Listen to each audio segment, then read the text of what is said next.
Marker, mark.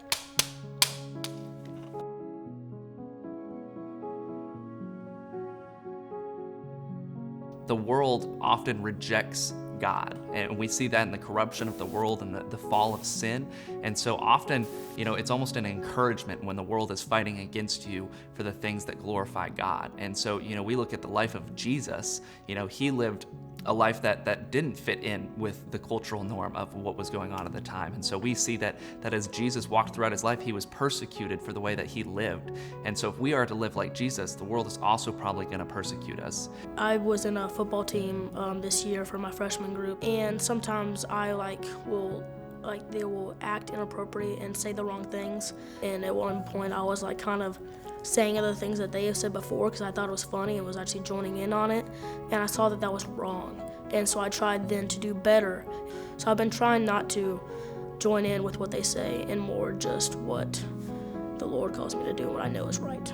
In the past, I would get very angry easily. Every single time I would get mad, I would always say something that I would end up regretting. Now, I realize that I shouldn't talk to people that way. Looking at it now, I think that's one thing I have improved on a lot, and I am still improving on it. Living in the world is living for it and doing what it tells you to do and listening to it. And basically, you are its own God, and yourself tells you what you want to do, and you do whatever you want. You don't regard what the Lord tells you to do. For me, in high school, I played way too many video games. My thing was that I would unplug my Xbox and throw it in a closet, for a week and just spend that time that I would normally spend playing video games, getting into my Bible. And so that's how I lived set apart. And so it's just kind of giving up the things of the world that you feel you want to chase after in a pursuit of Jesus. Maybe your first step to freedom looks like signing up for Freedom Weekend.